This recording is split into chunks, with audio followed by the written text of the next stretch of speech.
Hi, everybody. I'm very excited to host Colin today. Colin is a senior lecturer in economics at the University of Birmingham.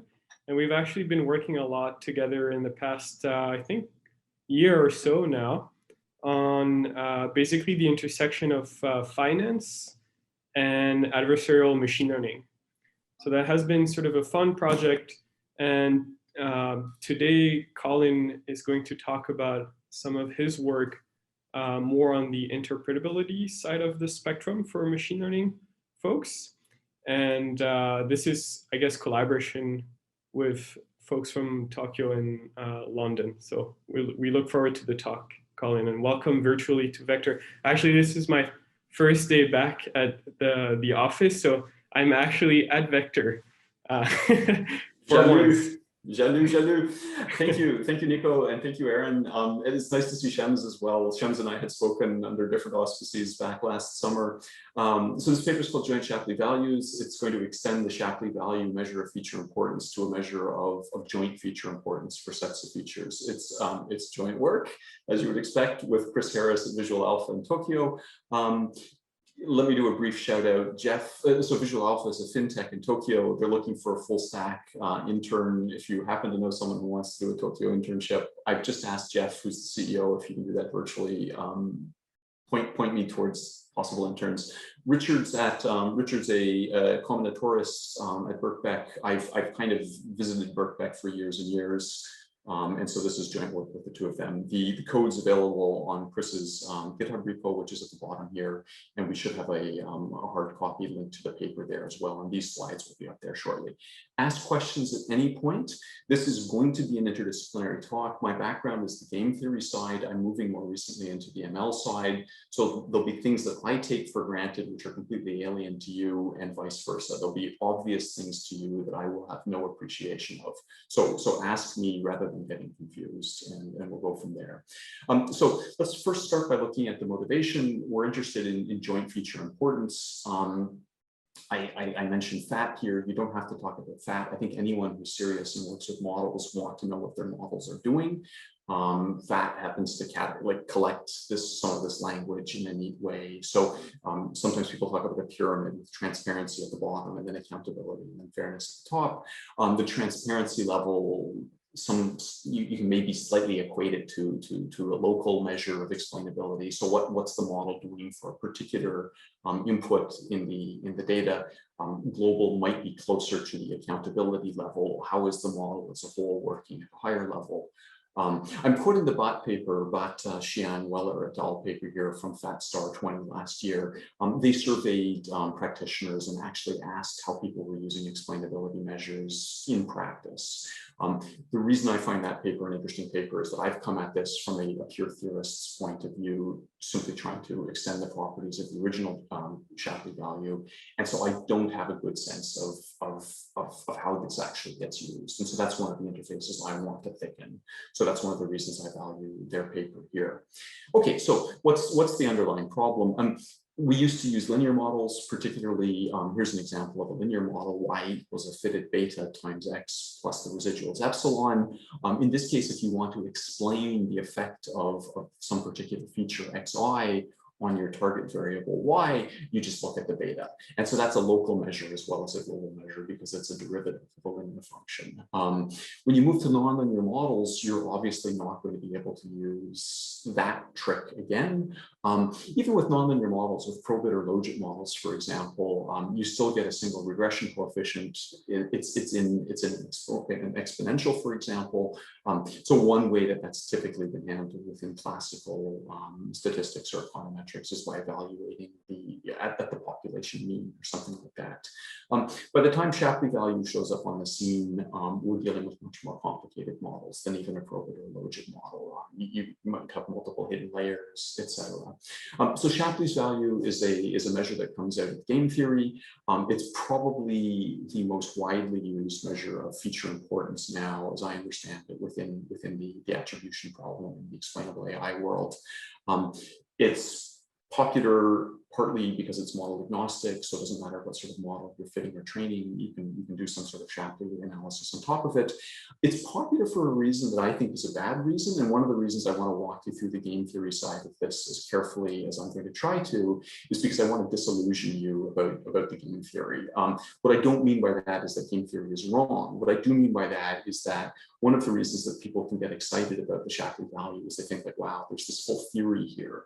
Sure, there is a full theory, but it's a full game theory. And whether or not the game theory is relevant in the explainability context is a completely different story. So I want you to have as much transparency and see-through of how the game theory model gets built so that you don't think it's cool or exciting or because it's game theory, it must be good. I want you to be able to evaluate the assumptions just like any other mathematical assumption that you want to evaluate. If it's a good assumption, keep it. If it's not a good assumption, replace it with something better. Okay, so what the Shapley value measures in game theory is how much value an agent adds on average to an existing coalition of agents. And then transposed over into the explainable AI world, it asks how much knowledge of a feature changes the prediction of the model on average. And so this is one of the reasons it's interesting. I mean, so you can see how it gives you a measure of the feature's importance. If a feature on average changes the model's predictions a lot, then that's an important feature. Okay, so the problem we're looking at in this paper is the problem of feature dependence. So the bot Shang and Weller quote at the beginning asks this as a problem. So this is a known problem with the existing Shapley value. The Shapley value assigns weights to individual features. We know that features work together. So here's a trivial example of collinearity. Suppose you're trying to explain someone's height, and you have all sorts of other biometrics on that person, their left shoe size and their right shoe size, and you want to use these both as features to explain their height. A linear regression model will not know how to assign values, coefficients to the left and the right shoe sizes. So if you remember the OLS estimator X transpose X inverse, X transpose Y. The problem is because you've got collinearity, you've got a rank condition failure in your data vector X. When you X transpose X, you're going to get something that's close to zero determinant. So you're not going to be able to invert that. So technically that's what's happening. Intuitively, because the left shoe size and the right shoe size are almost exactly the same, your regression model doesn't know how to assign a weight to the left versus the right. So if you do a t-test, for example, which is a measure of individual feature significance, you're going to find that your left shoe size and your right shoe size are insignificant. If you do a joint test of some sort, like an F-test, you'll find that collectively the left shoe size and the right shoe size do add explanatory power to the model. So that is that's a story in the feature significance world. So in the feature significance world, we know that we need measures of joint feature significance because of the possibility of interacting features. So we're going to try and do exactly the same trick, but for measures of joint feature importance. How much does the one feature bring on its own? How much does another feature bring on its own? How much do they bring together? And that's it. That's the only trick. I'm wearing short sleeves, so you can see I've got nothing up my sleeves. So there are a lot of interaction indices that attempt to assess some measure of importance of a set of features in the attribution problem in XAI. And a lot of them build on top of Shapley in various directions. We are the first that really tries to ruthlessly extend Shapley's logic from a logic about individual agents to a logic about sets of agents. And so we're not just another interaction index, we're an interaction, and we don't just get slightly different numbers, but we're a different type of index that gets you different insights into the model. I'm not going to claim that we're better than interaction indices. I'm going to claim that we're going to give you different insights. Whether or not you find those useful different insights depends on what you're trying to understand about your model. Are there any questions so far? I will monitor the chat as well if folks. Okay, yeah, thank you, Nicola. Yeah, so just jump in with questions or pop them into the chat. I can't see the chat, but yeah, so jump in either way. For you. Okay. Good, thank you. Okay, Do jump in though, because if this becomes a monologue, it's not gonna work. Okay, so here's a quick okay. So I've got the frame title on here. So I'm going to give you the background on the game theory. We're going to set up the joint Shapley values. I'm going to look at these other interaction indices, and then we're going to look at two actual empirical problems: the Boston housing data set, and then the Rotten Tomatoes movie reviews, and then that's it. Okay, so I mentioned that this comes out of game theory. There are roughly two branches of game theory. There's the original branch that owing to von Neumann and Morgenstern, which is now called either cooperative game theory, or I prefer coalitional game theory. And then there's the newer branch owing to Nash, which is now the dominant branch of game theory. It's typically called non-cooperative game theory. Those are terrible names. In both branches of game theory, you can have incentives for agents to cooperate or incentives for agents to compete with each other. They're just terrible names, but these are the names that are stuck. So the Shapley value comes out of coalitional game theory, and the problem that Shapley was responding to was the following. The original von Neumann-Morgenstern solution concept was a computationally nasty object to work with. Von Neumann and Morgenstern conjectured that it existed for all games, but they didn't have a proof of that. And years went by without a proof of that. So you didn't even know if the von Neumann-Morgenstern solution existed. So in this context, Shapley asked a different question. Instead of saying what the solution should be, Shapley asked what would be a fair solution. And so that gave a different approach to the problem, and he was able to prove a unique existence of his particular solution. Okay, so what's a game? What's the class of games we're dealing with? The second restriction I should note is that these aren't just coalitional games. They're a particular class of coalitional game called a game in characteristic function form. So the object that we're using from the get-go is already an object within a limited subset of game theory. Games in characteristic function form are the largest, most commonly studied class of coalitional games. Okay, so how are they defined? The game in characteristic function form has a set of agents. The set is typically denoted with a capital N, and then the individual agents indexed by I, running from 1 up to lowercase n. That's the first object that you need to define a game in characteristic function form. The second object that you need is a value function, and the value function maps from coalitions of agents, which are subsets of the full set. So sometimes the full set N is called the grand coalition, and so these are sub-coalitions.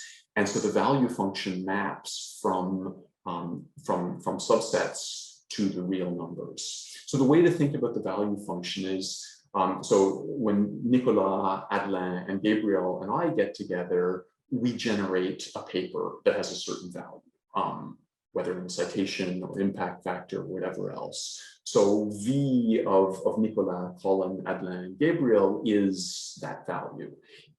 V of Colin, Chris, and Richard is a different value. So as agents get together, they form a pie. 3 companies that make a joint venture generate a certain amount of profit. So that's how to think about a game characteristic function form. And in this context, Shapley asks, what's a fair split of the value accruing to the grand coalition? And so his formula is the following, and so I will walk you through it in some detail. So on the left-hand side, we have the value, that's the phi here.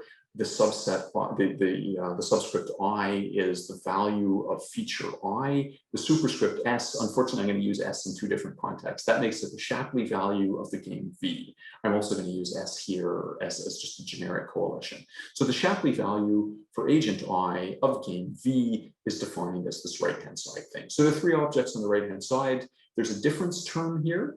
And so the difference term is given some subset of agents N that excludes agent I, we want to know first what the value of that coalition is, so what V of S is. And then we want to know how much value agent I adds by joining that coalition. So this is the value added that agent I brings to some existing coalition S. And we're going to look at this for all possible coalitions S that agent I could join, and then we're going to weight it by some probability. Okay, and that gets you the Shapley value. What's the probability? The probability is the number. Okay, so these are going to be permutations. N factorial are all possible orders of the N agents.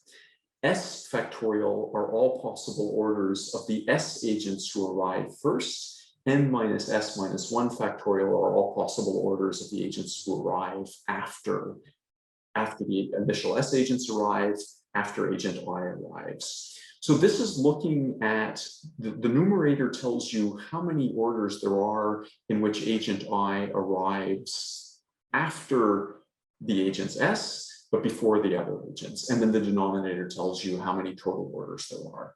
So the probability in the Shapley value is the probability that the agent I arrives in that position. You're randomizing uniformly over the singletons arrivals, and the singletons are arriving independent of each other. So there's an agnosticity, there's a symmetry assumption here. Okay, so there are two things that I want you to take away from this. One is the symmetry assumption, and the second is that agents individually arrive and they arrive independently of each other. And so in the first symmetry Minurix paper last year addresses that. This paper is addressing the independence arrival, because we're going to be interested in joint feature importance. Okay, you don't yet see how this is connected to the attribution problem. We'll see that a bit later on. Okay, so if got S agents arriving first in any order, then I arrives, then the remaining agents arrive in any order. So Shapley proved that this value uniquely satisfies 4 particular axioms. We're going to see these axioms in a couple of slides. So unique has 2 senses here. The first sense is that the Shapley, when you calculate the Shapley value, you get a singleton value rather than a set value of the object. And second, there's only one of them. So there's not an upper Shapley value and a lower Shapley value, or an inner and outer, or a left and a right. There's just one. And this makes sense. I mean, this is basically a weighted mean. And so weighted mean is unique and singleton. So the Shapley value is going to be unique and singleton. Are there any questions with this as background?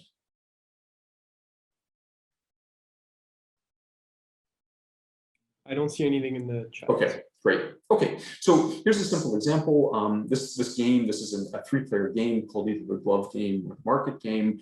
In the glove game, agent 1 has a left glove, agents 2 and 3 each have a right glove. And then you form a unit of value by agents creating a pair of gloves. So no agents get no value because you've got no gloves. Agent 1 on its own gets no value because you've just got a left glove. Agents 2 or 3 on their own get no value because they've just got right gloves. Agents 2 and 3 together get no value because you've now just got 2 right gloves. On the other hand, if you've got the grand coalition of all agents, then you've got a left glove and 2 right gloves. So that gets you a point. You've got an extra right glove, but you've still got a point. And then you've got the 2 minimal coalitions, agents 1 and 2 and agents 1 and 3. Those get you a pair of gloves each. Okay, so that gets you a point. So we've got 6 possible arrival orders for these 3 agents. There's 1, 2, 3, 1, 3, 2, 2, 1, 3, 2, 3, 1, 3, 1, 2, 3, 2, 1. So let's calculate the Shapley value for agent 1. So remember from the formula on the previous slide, we want to ask how much value agent 1 brings to the pre-existing coalition, and then we want to multiply that by the probability of that occurrence of agent I joining that coalition. So in these first 2 cases, agent I brings no value to the coalition because agent I is the first agent to arrive, and you only get value when the pair is there. So agent I shows up with the left glove. That's worth nothing because you need the right glove as well. So you get 0 times a 6 plus 0 times a 6. Now in the remaining 4 cases, though, agent I completes a pair. In this case, agent I completes the pair that agent 2 has started. In this case, agent I can complete either, agent 1 can complete either pair. In this case, it completes agent 3's pair. In this case, again, it can complete either pair. So there are 4 ways that agent 1 can get a point divided by 6 possible orders. So agent 1's Shapley value is 2/3. Okay, now agent 2, on the other hand, here agent 2 completes a pair because it shows up second and agent 1 was the first. Here, agent 2 does not complete a pair because agent 3 has already completed the pair. Here, agent 2 doesn't complete the pair because it was the first agent to show up. Agent 1 completes the pair. Here, agent 2 doesn't complete because it's the first. Here, agent 2 doesn't complete because 1 and 3 have already formed a pair. Here, agent 2 doesn't complete because you still need to wait for 1 to complete. So agent 2 only completes a pair in one of the 6 orders. And so it gets a Shapley value of 1/6. And similarly, by symmetry, agent 3 is going to get a Shapley value of 1/6 as well. So there's a quick clarification question from Rahul in the chat, who asked, in 231, yes. Is there not value already there? does 1 bring any value? I'm guessing that Karim, who just responded, is correct that 2 and 3 are both right gloves. That's right. Yeah. So 2 and 3. So you've got 2 right gloves. Now there will be people who have 2 right hands, but yeah. But so this is a kind of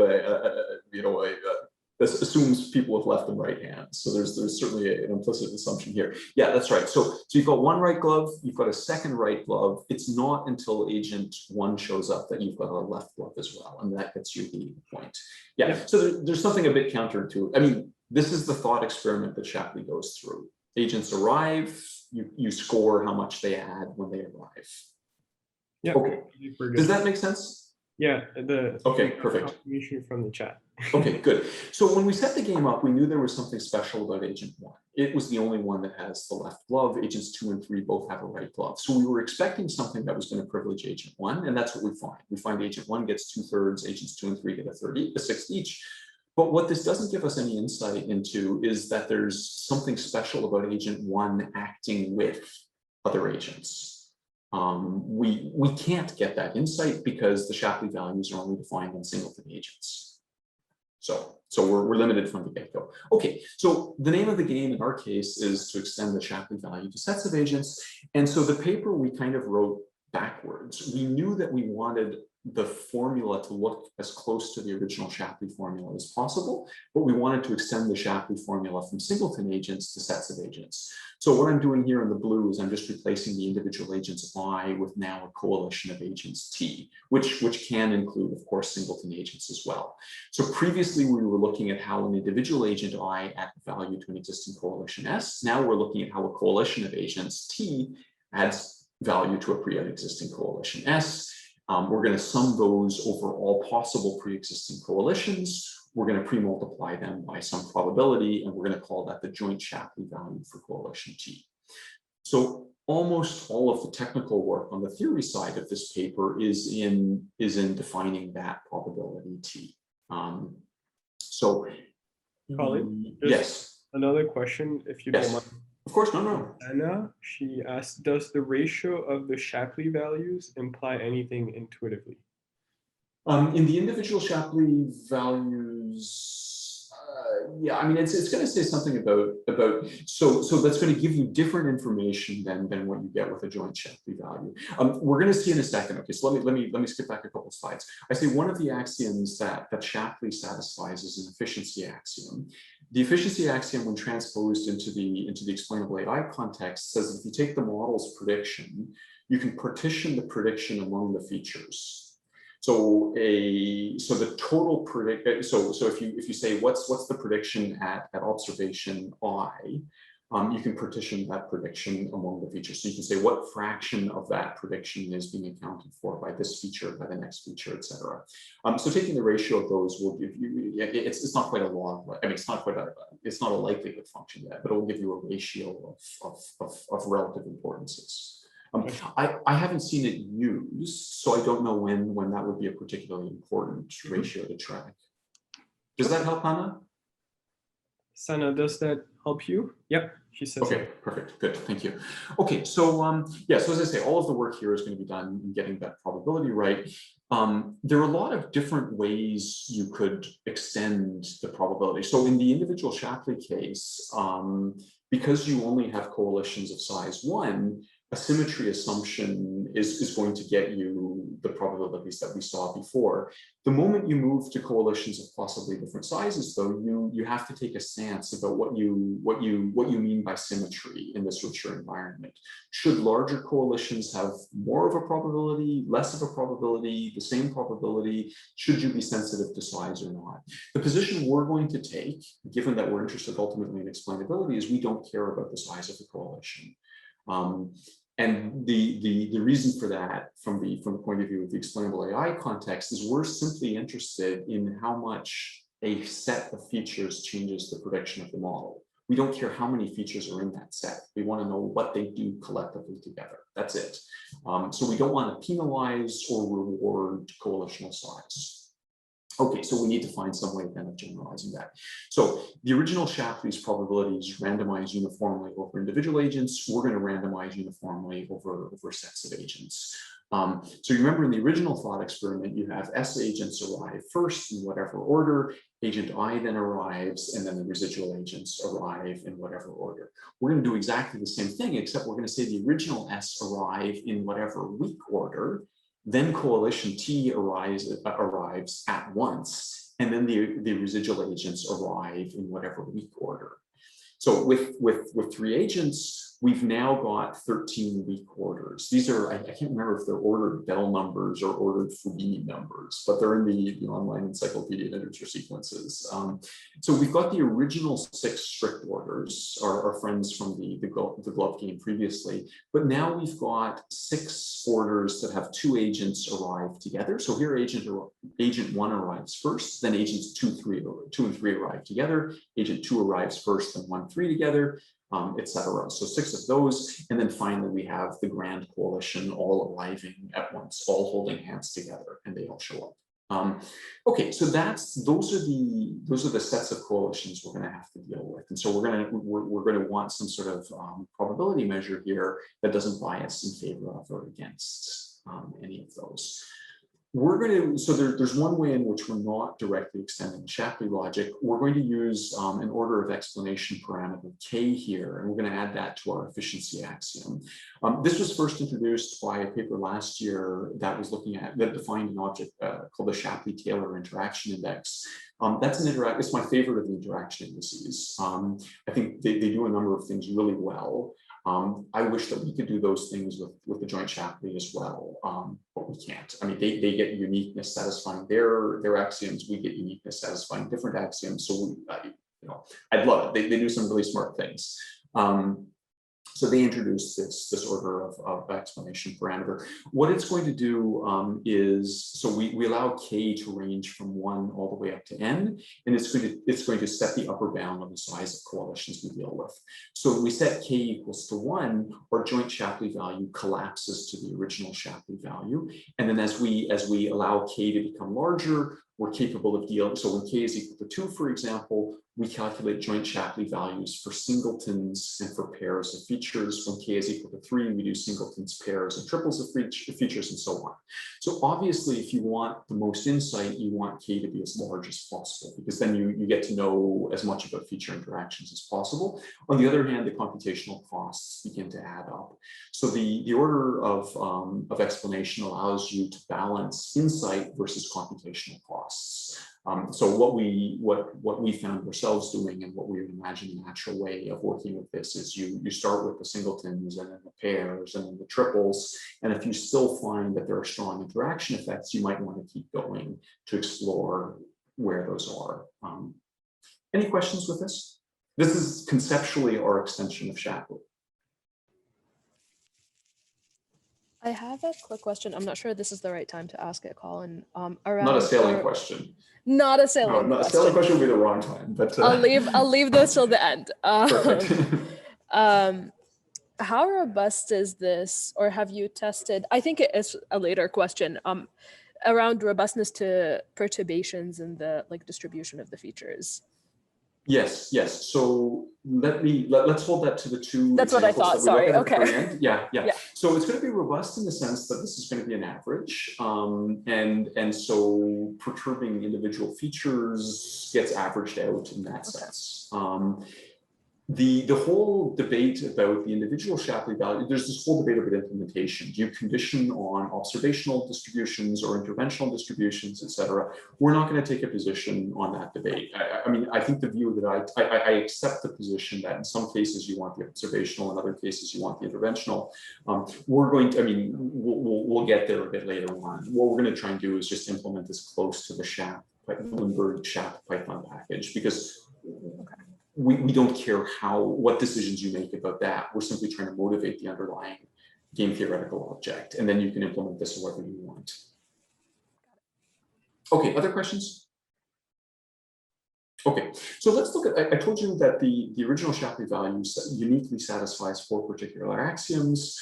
I'm not even going to show you 3 of those axioms, because we extend them in, I mean, so every time you see a blue T here, in the original Shapley value, and the word set, in the original Shapley value, it will say individual, and the T will be a singleton I. So our first three extensions are really like it's 20 minutes work if you take a coffee break.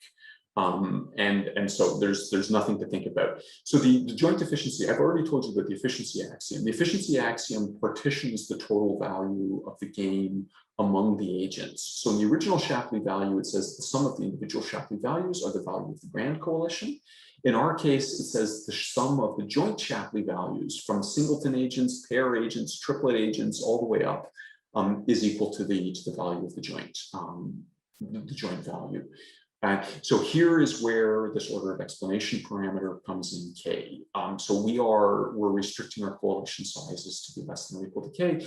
And so we're going to need to, so if we've got K greater than 1, for example, our singleton joint Shapley values are not going to be the same as the original Shapley values, because we're partitioning over a set that includes singletons as well as pairs, whereas the original Shapley values are just partitioning over singletons. Okay, so immediately our singleton joint Shapley values are going to differ from regular Shapley values. Although when you set K equals 1, we get the same thing. Okay, so that's a direct extension with this additional order of explanation. The second axiom is the null axiom. In the original Shapley, the null axiom says if there's an agent who adds no value to any possible coalition it can join, we've had colleagues like this, then this agent should get a 0 Shapley value. So we've just done a straightforward extension. If there's a coalition of agents who add no value to any coalition that they can join, any disjoint S and that endless T, then they should get a joint Shapley value of 0. Now, this is a very direct, I mean, this is the most direct extension of the original Shapley axiom as you can imagine, but this is already a point at which we diverge from the interaction index. The interaction indices tend to use something that looks much more like the original Shapley axiom, that builds on a sense of an individual null agent.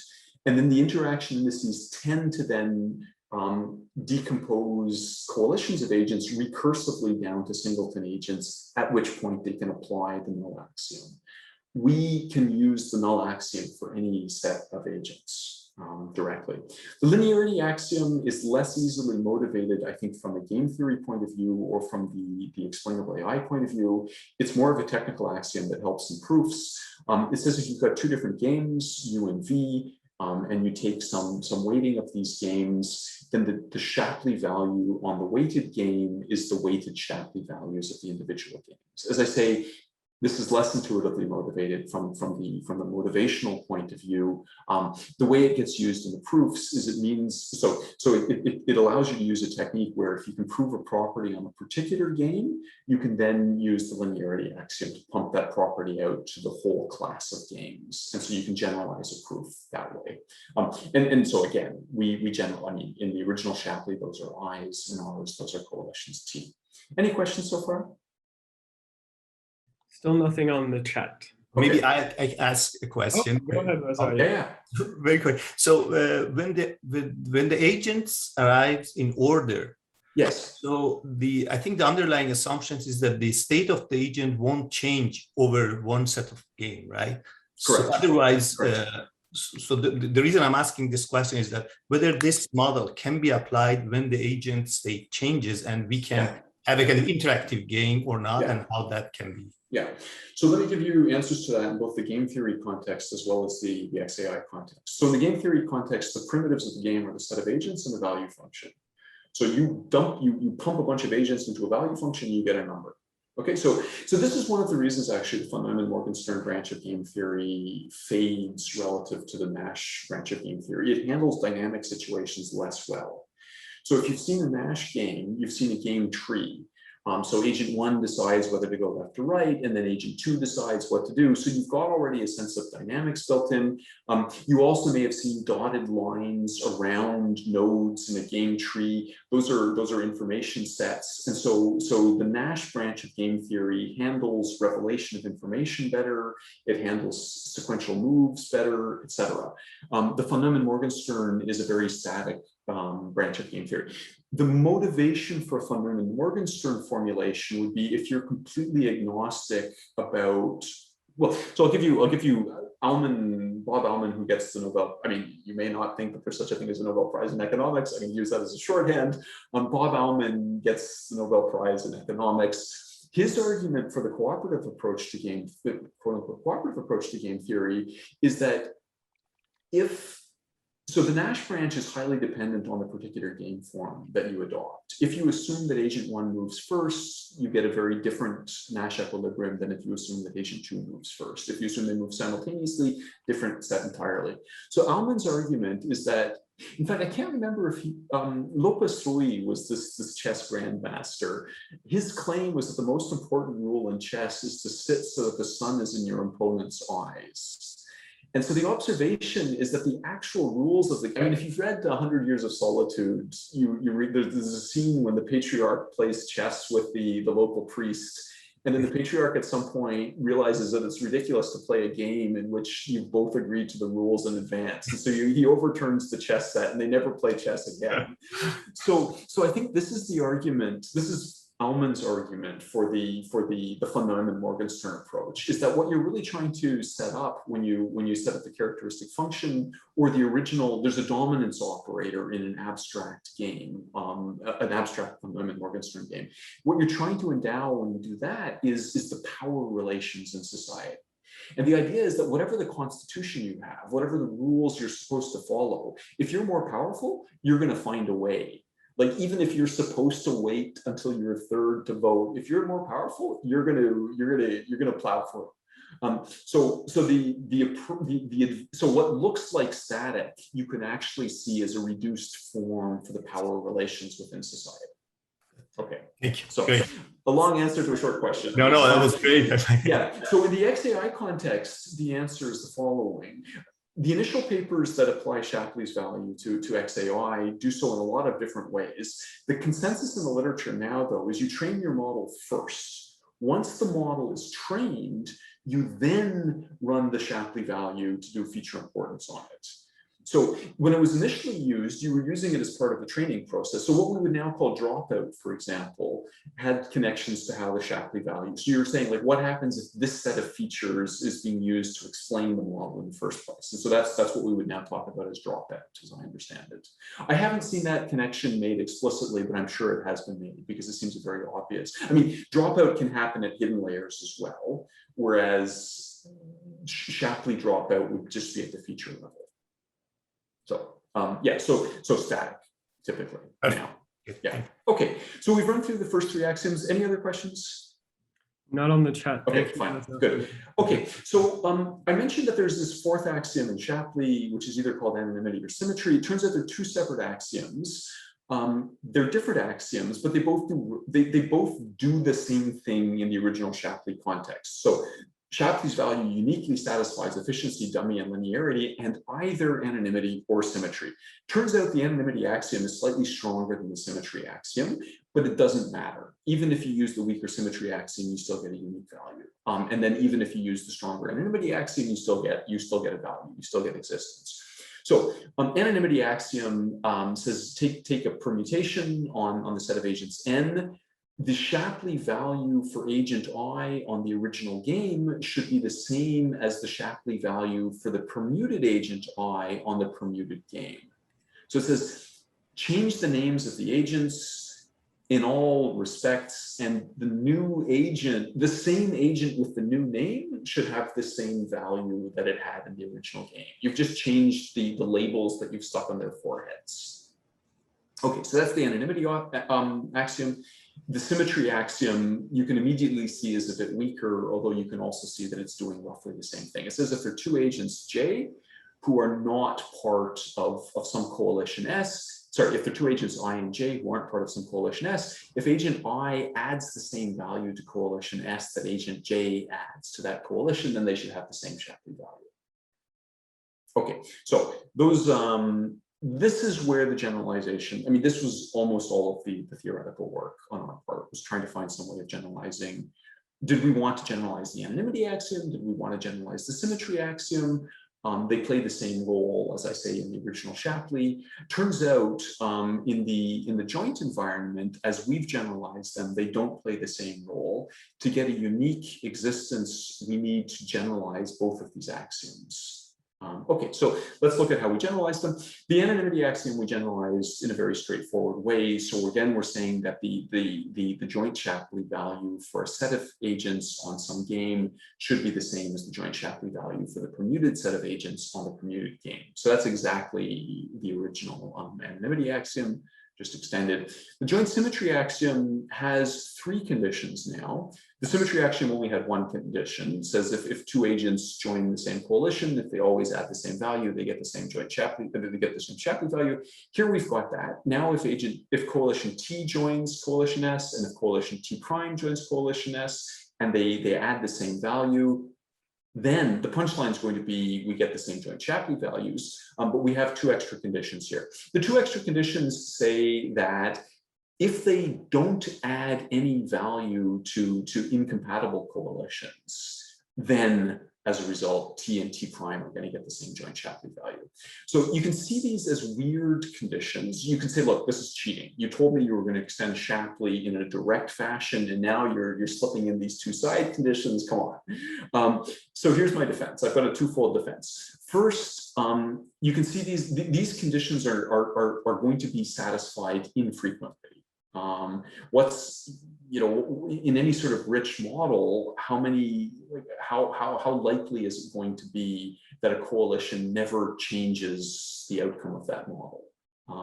And then not just one coalition isn't changing the outcome for all possible coalitions that it could join that's incompatible with the other coalition, but then the other coalition also has to not change any of its incompatible values. So these are weird conditions. So it's a very strong axiom in the sense that it's very rarely going to bite. So that's defense 1.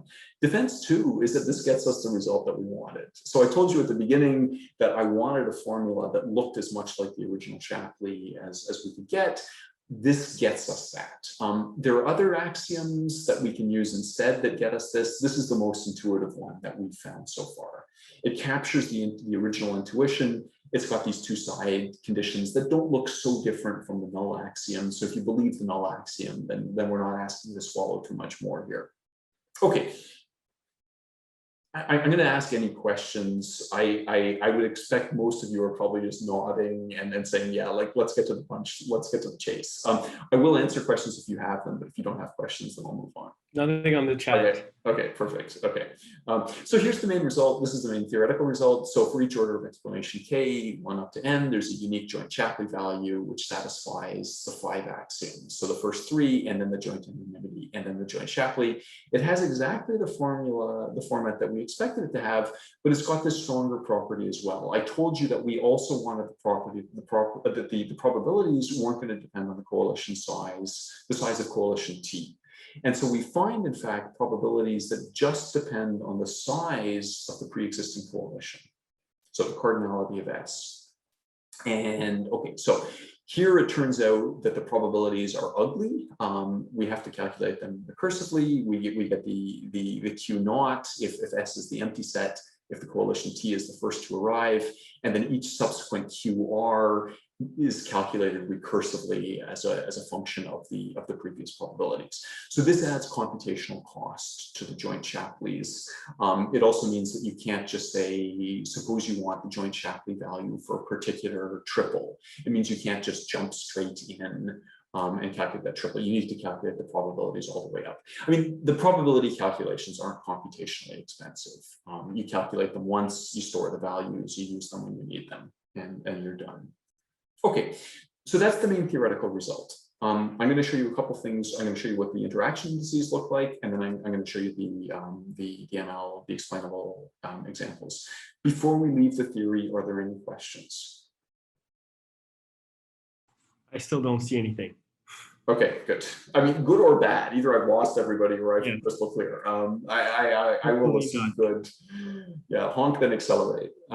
when I did my 365 years and years ago in Ontario, that was, I think, one of the questions is what do you do with a flashing red light? And one of the options was honk and accelerate. So that's always been my motto ever since. Okay, in fact, I'm going to skip. Well, look, let's go very quickly through the proof sketch. So the proof sketch basically shows how, as you add axioms, you restrict what the possible joint Shapley value could look like until you get our joint Shapley value. So if you start with linearity and null, you find immediately that you've got the formula that we're looking for. We just know that these are constants, so we don't know what the PTS is at all. But this is interesting already because the interaction indices have a different form already. So our form is VS union T minus VS. That's it.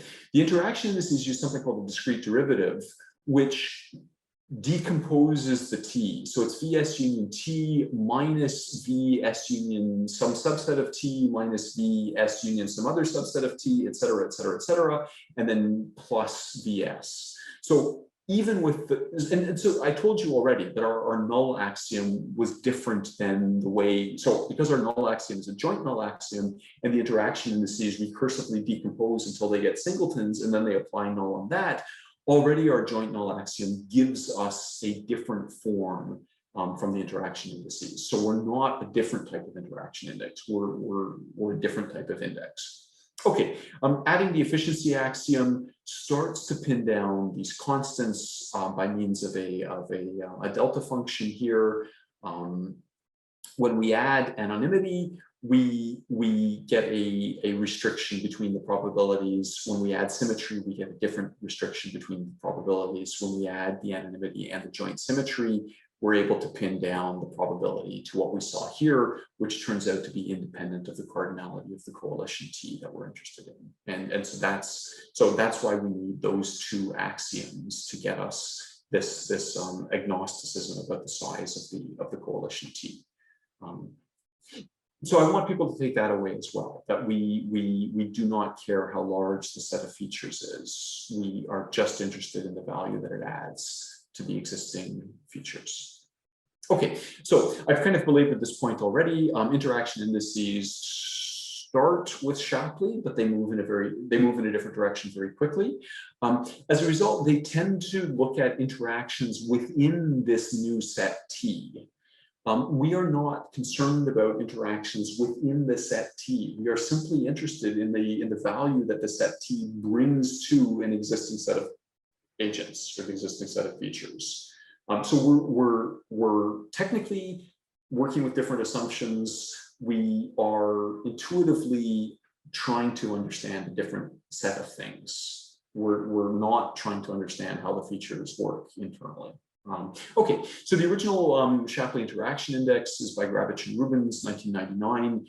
That's in the pure game theory context, and you can see. So I've shown you here what their discrete derivative looks like. So S union ij minus S union I minus S union j plus S. So we're decomposing in a richer way.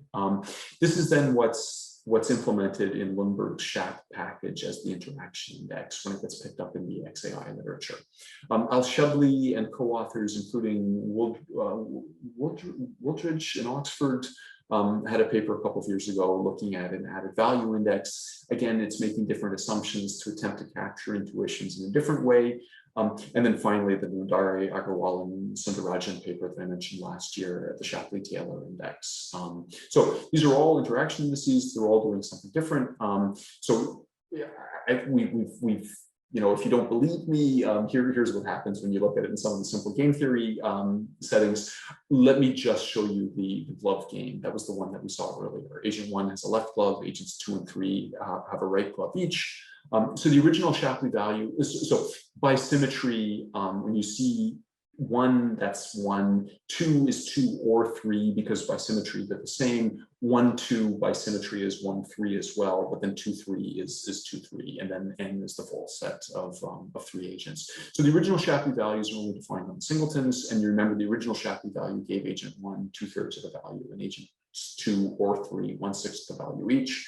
The Shapley-Taylor and so Shapley-Taylor collapses to Shapley when the order of explanation is 1, as does our joint Shapley. So the Shapley-Taylor as well as our joint Shapley give you the original Shapleys with order of explanation 1, and then they differ at orders of explanation 2 and 3. Order of explanation 2 means you're considering singletons and pairs. Order of explanation 3 means you're considering singles, pairs, and then the sole triple. And so in their case, the way to think about the Shapley-Taylor is in terms of the Taylor series expansion. And so you add terms to the Taylor series expansion with each subsequent term partitioning what was breaking out what was previously the residual term. And so once you've assigned value, the residual term gets broken into smaller and smaller components as you move further out. So they ascribe 0 value to singleton agents. They pick up on 1, 2, and 1, 3 being important. And then they actually penalize 2, 3. And then similarly, and this is, I mean, as I said, there's some things about the Shapley-Taylor that I like a lot. So when you move up to the full order of k equals 3, they pick up exactly on 1, 2, and 1, 3, adding the value. They recognize that that's exactly where value, that's the only place value comes from in this model. It's 1, 2 or 1, 3. And then they penalize the grand coalition because the grand coalition overadds value. We don't have that clarity. We show the single largest, at order of explanation 2, the single largest Shapley value is the singleton agent 1. But then the next ones, 1, 2, and 1, 3, each bring 4/18. So together they bring 8/18. So together, 1, 2, and 1, 3, you can see are more important than agent 1 is on its own. So we don't have the same clarity that the Shapley-Taylor does here, but we do, we're picking up on 1, 2, and 1, 3 being important.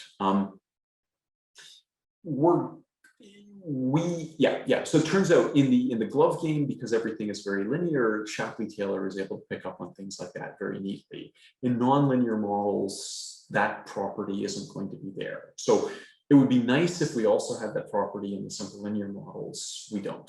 Okay, I'm not going to talk you through the other 2 examples. They're just other examples. Incidentally, you see with the k equals 3, the full order of 3, where we've got the grand coalition as well. You can see again that property is preserved. Agent 1 looks like it's the most important, but we can see that value is also being added by 1, 2, and 1, 3 as well. Any questions about that? How we compare to the interaction indices, why we're better than they are, why we should get a better publication out of this, how to cite us, how to implement our code. Our code should be on the GitHub repo. I think to me, these examples are pretty intuitive. I just want to be mindful of time. That's what we wanted to hear. Yep, perfect. So okay. We want to hear intuitive. I want to, okay. give you some time to go over the ML. Explainable AI. Here's the translation. You can read the papers themselves. Translation. In the game theory case, you have agents. In the ML model, you've got features. In the game theory case, you've got a characteristic function V. In the ML case, you've got a prediction function F. In the game theory case, you pass in sets that have different cardinality. In the ML case, you have to pass in an n vector. So the question is, how do you do that translation? And the way you do that translation is you've got a set of agents who are either present or absent. If the agent is present, so that's agent I in coalition S, then when you pass the n vector in, you evaluate the ith component at the known data value in xi. If the agent I is absent, so is in the residual, then you evaluate the ith feature at some baseline or reference value. So then the original Shapley value. How would you use that baseline or the reference? So this is where the debate starts. Okay. Do you set it to 0? Do you set it to the population mean? Do you set it to kind of null something? So there are a whole bunch of papers here. Read these papers. They're great papers. They're published in top journals. We're not going to take a stance in that debate. When we implement, for the examples that you're going to see on the next slides, we're going to stick as close to a SHAP implementation, not because we think it's a better implementation, but just because we don't want to get into an implementation debate. So we're going to use. Is it possible to just like straight out remove the feature from the model? Yeah, so the difficulty is that if you've trained a model on an n vector of features, retrain it. yeah, that's right. And so some of the original papers are using they're using the Shapley value in that sense. They're retraining on subsets of features. That's not typically how it's done now, for better or for worse. Maybe because we have dropout, which, et cetera. Anyhow, in the interest of time, as my moderator has told me, I'm going to move on though. Okay, so we'll look at two examples. We're picking examples that Damdari, Agrawal, and Sundararajan have looked at as well, because we want to contrast as much as possible what we're doing relative to theirs. So first is the Boston housing data set, 12 numerical features, 1 binary, about 500 data points, random forest regression trained. The Shapley values are common. They're the k=1 for both the Shapley-Taylor and for our joint Shapley values. And then the remaining 4 tables are their k=2, their k=3. So their pairs, they're triples, our pairs are triples. So what we find is, the pairs and the triples are too many. So I've only listed the top 6 and the bottom 6 for the pairs and triples. So the original Shapley values are here. We find that we're largely picking up on the k=2 and k=3. The original Shapley values are roughly staying the same. Number of rooms, percentage of lower status, turns out to have a lot of explanatory power in the house price. What we find is different though, is that if you look at the top of their k=2 and k=3, you see that it's dominated by singletons. Whereas our k=2, singletons are mixed in with pairs. And if you look at the full list, in fact, the singletons are fairly evenly distributed through the k=2 joint Shapley values. And this seems to be a direct consequence of our joint null. We do not care about the size of the coalition. We just care what explanatory value it brings. Whereas the Shapley-Taylor is already doing this Taylor series expansion, where it's first allocating value to the singletons and then moving out from there. So that's tending to privilege the smaller coalitions. So that's the first observation. Second, by the time we get to k=3, we're finding that we don't find triplets high up in the list. The triplets tend to be towards the bottom. My interpretation of that is that what this means is that we're not finding that three-way interactions have a lot of explanatory power in this model. That may be the wrong interpretation. It may be that there's somehow in which we're biasing against three-way interactions, but that's my conjecture at this point. We're seeing singleton features with explanatory power. We're seeing joint features with explanatory power, but not triplets. Any questions about what we're seeing here? Not that I can see. Okay. Anyone know what Chaz is? This is my favorite. I don't. Chaz is whether it backs onto the Charles River or not. Oh. Yeah. And I think the reason Chaz is so unimportant is because maybe 5% of the properties in the data set back onto the Chaz. So there's just nowhere. I'm so glad that I don't have to tell a story about B because I do not want to touch that. B is a non-linear function of the percentage of African Americans in the neighborhood, and I do not want to tell a story about. I don't want to tell a story about why it's a non-linear function, and I don't want to tell a story about what interpretive power it has. Okay, the second data set we look at is the Rotten Tomatoes binary classification from Pang and Lee, and so there are about 10,000 reviews, about 5,000 of which are positive, about 5,000 of which are negative. We take 100 test reviews, we train, we just do a really stupid training, just a bag of words, 2 hidden layers, 16 units per layer, ReLU activations. We're not trying to, I mean, we're like, we're using a sledgehammer here on a binary classification problem. We're not worried about that size as much as we are then about the Shapley. And then we're calculating a bunch of joint Shapleys, some singletons, some pairs, and some triples. So we've picked, so Damdari, Agrawal, and Sundararajan pick about 5 reviews and exposit those 5 reviews, and they pick a couple of words from each of those reviews, and then talk about joint Shapley values involving those reviews. We are going to use the same 5 reviews here, and we're going to typically use the same joint Shapley values whose words they use for their Shapley Taylor. So we're not cherry picking. I mean, they claim in personal correspondence not to have cherry picked. They claim just to have picked reviews at random, words at random. So we're using whatever algorithm they did or didn't use. We're not independently cherry picking on top of that. Okay, so so in the first review, aficionados of the whodunit won't be disappointed. Here we get a negative joint Shapley value associated with disappointed. We get a positive joint Shapley value associated with won't and disappointed. So we're picking up on the negation. Both inspiring and pure joy, both is positive, and both is also positive. So both is bringing positive explanatory power and is bringing positive explanatory power. Both and together are bringing positive explanatory power on top of that. You wish Jacob had left well enough alone.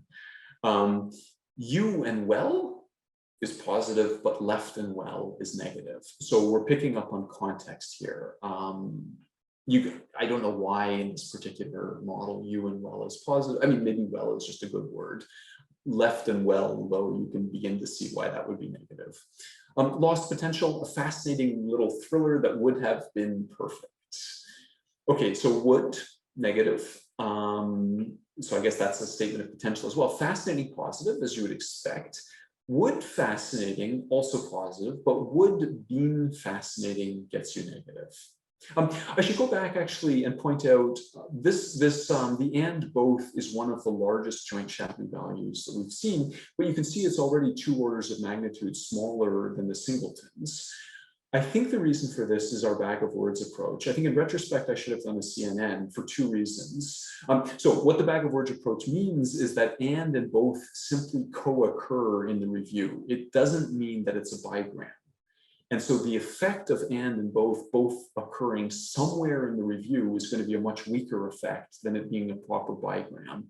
And so I think if I'd done the CNN approach, we would have been able to pick up on k-grams, but then also there's a very natural motivation for that order of explanation k. So the length of your window is your k. If k is 1, then your CNN is the patch doesn't look at its neighbors. When c is 2, it's a window of 2. When c is 3, it's a window of 3. So yeah, next step in this project is to do a proper CNN. I mean, like when I realized that I'd screwed that up, I was really disappointed because I thought the CNN was really the beautiful thing to do here. Anyhow, so lost potential. That's the story of, yeah. Qualifying adjective, director, award-winning, make a terrific effort. Effort turns out to be negative, director turns out to be negative, but when you say terrific effort, that's positive. And when you say winning director, that's also positive. Okay, so joint Shapley values have a direct interpretation of the value added that set of words brings to the review, the probability of it being a positive review, and the bag of words understates pairs and triples because it measures, it's encoded as coexistence rather than a co-occurrence, and rather than as a proper k-gram. This is the last content slide, and then there's a sampling slide and then conclusions. So questions about the movie reviews? So Colin, we have 3 different questions in the chat. Fantastic. I have one technical problem, which is that I'm sitting on a PhD defense that started 7 minutes ago. Can you give me host, or can you give someone else host? Can you do that? Yes, Nicola, I don't want the student to stress too much. Shams, would you be able to read the questions? I can do it. I can do it. Don't worry. Nicola, okay, thank you again, Nicola. Thank you so much, Colin. And I know it's super late right now in Japan, so thanks so much for staying up for us. Talk to you soon. Thanks, Nicola. Bye. Okay, so I think the first question was John, so I'll read that out for you first, Colin. And John's question is, can you make any connections with fairness on the Boston housing dataset? Any connections with fairness? So I'm going to do a cheap trick, and I'm going to say actually wait to our last slide when I tell you something about our NeurIPS paper last year. Here, I mean, this should tell you what's driving house prices. So if it gets you a better idea of what's causing house price changes, then you can use your sense of fairness to think about whether that is right or not. That's the best answer I can give you here. Are you willing to accept that, John? It's not a great answer, but and hold it for 2 slides, and then hopefully I can get you a better answer about a different paper. Thanks. Yeah, I think that's good. Okay, thank you, John. You're a good man. You're kind. Okay. And the next question from Valentine In the context of ML explainability, I can imagine that the number of coalitions displayed to the user for analysis will result in a, combinatorial. Yeah, I think oh god is the technical term actually. Yeah. No, that's exactly the problem. I mean, if you look at the paper, I can't remember if I'm not sure if we're exponentials of exponentials by the time you set k all the way up to n. But you know, it explodes, and so that's the reason. I mean, we wrote the paper initially without an order of explanation parameter. Then we started trying to estimate it on things, and you know, we immediately discovered the combinatorial explosion. And so then we added the order of explanation parameter. So the trade-off again is that if you want more insight, you push k higher. If you run out of computational power, you don't keep pushing it higher any further. Let me jump a slide actually, Valentin. This is the sampling slide. So Shapley values run into computational problems already, so there already are sampling techniques for Shapley values. We run into these too because we're effectively using the Shapley machinery, but over power sets rather than just over sets. So we have the same problem worse. So what we've done here for both the Boston data set and the movie review data set is we've just tried to look at convergence of the L2 norms. So in the Boston, we calculate a sampled joint Shapley value, and we can watch it converge in the L2 norm sense to the exact joint Shapley values. There's this little kind of hockey stick thing at the end that we don't like to talk about. I mean, I'm sure if we were to do it enough, we could get rid of that. And then the second case, in the movie review case, because there's so many features, I mean, the vector length is 1004, so we cannot calculate the exact joint Shapleys over that. And so what we've done here instead is we've looked at the difference between the L2 norms as you iterate. And so as that difference goes to 0, we're converging to something. Whether we're converging to the exact or whether we're just converging to some local trap, I don't know. But because these are unique, we should be converging to the exact. Valentin, does that answer your question? There was also another part of the question. Yes. Have you considered how to best summarize the data for larger values of k? I'm not sure if you already answered that. I'm not technical. So. No. So here's one of the reasons I like the Butt paper, the Butt, Xiang, and Weller paper that I mentioned at all. Because as I say, like the way this research started for me was one of the happiest academic accidents I've ever had. I bumped into a guy who runs a data science consultancy who was speaking at a panel. He was talking about fairness or something like that. We talked afterwards. He says, "What do you do?" I said, "Game theory." He says, "Do you know the Shapley value?" I said, "Yes." He says, "Come by, we need to talk." So that's how we got our NeurIPS paper. So like I've come at this as a guy, you know, I can turn my computer on and off, you know, things like, I mean, I'm understating, but so I've not tried to use these tools in anger yet. And so I'm going to be very, I mean, my basic belief is that these are still very much a port from the game theory, and they're probably going to need to evolve a lot before they become really useful tools in the explainability context. And I'm really interested to see where that road goes, but I'm still a game theorist who's, I mean, I'd like to see us ditch the game theory as much as possible, as quickly as possible, and make this really an explainable AI measure. But yeah, those are intuitions I still need to develop. And we have one last question from Kareem. If the model itself learns spurious relations between variables, are the Shapley values useful? Yeah, I guess they'd be useful. Okay, so if you've mistrained the model, then your Shapley values will be telling you how much the mistrained features add.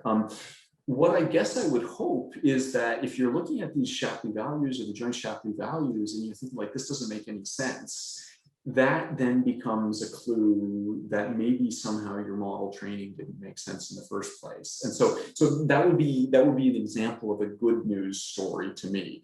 I guess the concern that I have is the concern that I have with any human endeavor, which is that you find a way of rationalizing it to yourself. You think, oh, like, well, that's a really interesting. I mean, I had no idea that it turns out that, you know, peppermint ice cream has a very important role in, you know, data, you know, data center efficiency.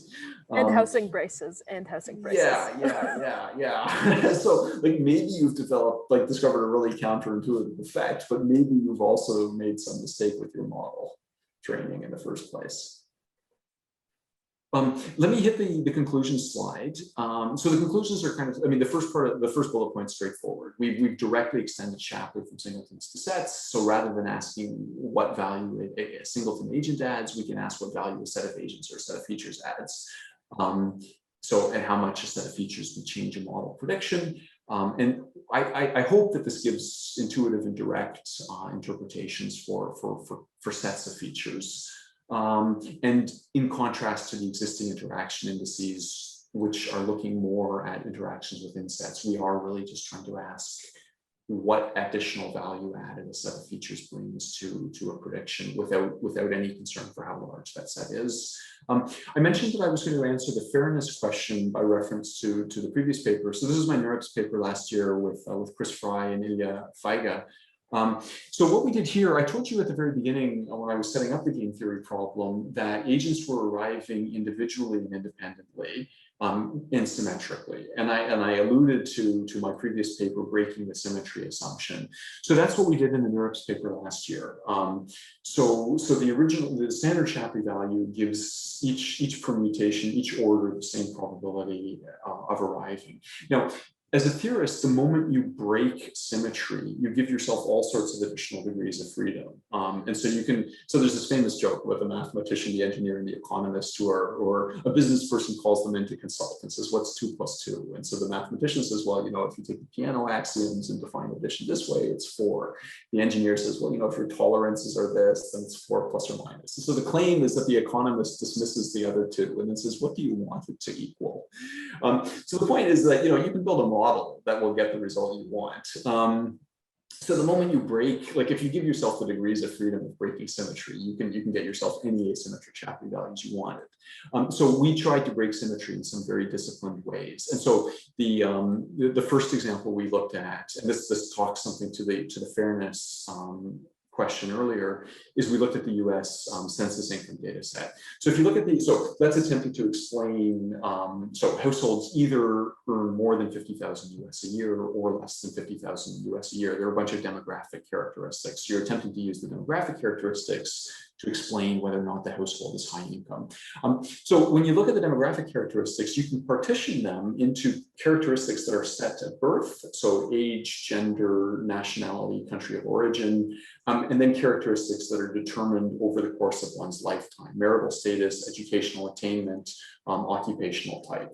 So we partitioned those into what we call causal ancestors on the one hand, and then on the other hand, causal descendants. And then the way we broke symmetry is we said, again, look at all of the permutations in the standard Shapley sense, but then prune them so you're only considering the permutations in which all of the causal ancestors arrive first. Once all of the causal ancestors have arrived, you then let the causal descendants arrive. So that's a very particular disciplined breaking of the symmetry. And so when you do that, all of a sudden you find that gender turns out to be the most important Shapley value in explaining high income households. As if you just looked at the regular Shapley value, gender isn't anything special. It's the second order explanatory. We also have an example that shows how you can detect hidden discrimination using our asymmetric Shapley value. So the last point I wanted to make here is that because we've still got that arrival order interpretation in this analysis where we're allowing joint, so basically what we're doing is we're taking a Pearl style DAG, a directed acyclical graph, and we're imposing that, we're using that to prune arrival orders. And so you can do that trick here as well. And so you can calculate, you can encode causal knowledge in joint Shapley values as well. Okay, that's it for my comments. Now questions. Not sailing questions quite yet, Shams, but we'll leave those for another time, huh? There's a comment here from Valentine actually saying, thanks for the insight around large K values. And Valentine, I hope I'm saying this right, is from one of our sponsor companies, Layer 6. They have a platform called Cortex that's an explainability platform and they do visualization, and Valentine's actually wondering about your interest in a collaboration. So yeah, exactly. I'm not going to get down on my knees, but yeah, this is exactly, yeah, because as I say, I've come at this from so if you don't have, I mean, you can find me online. I suspect my email address should be probably in the first slide. Otherwise, there is another Colin Rowat. I think he's a plumber in Calgary, but you know, yeah. I can make that connection for sure. Okay. Thank you very much, James. Yeah, absolutely. And Valentine's talking about a visualization, summary of ML models with large numbers and features and large K values. So perfect. Yeah. There's hopefully alignment there. That's awesome. That's lovely. Those are all the questions that are in the chat. I'm gonna open it up for other people in case anybody wants to jump in with a question. We're over time and taking up so much of your time, Colin. Thank you for the generosity. I've been looking forward to this for a long time. I hope I haven't lagged too much. No, not at all. This has been great. Okay, we've got a great talk. I know you can't see the chat, so I'm just going to relay it from John. And I completely agree. And I think this is a good time, Aaron. This is a good time to turn it to you from my side to say thank you very much for a great talk. And it's lovely to see you, Colin. You as well, Shams. No, it's good to see you again. Yeah, it doesn't look like there's any other questions, so we can probably wrap up Excellent. here. Wonderful. Thank you very much. so much, Colin. No, it's my pleasure. As I said, I've been looking forward to this. Thank you very much. I'm happy to correspond with anyone by email as well afterwards. We will be in touch for sure. Good, excellent. No, thank you, Reza. I look forward to that. Sure. See you. Great. Have a good one. Thank you. Thank you everyone for coming. Have a great weekend. Bye.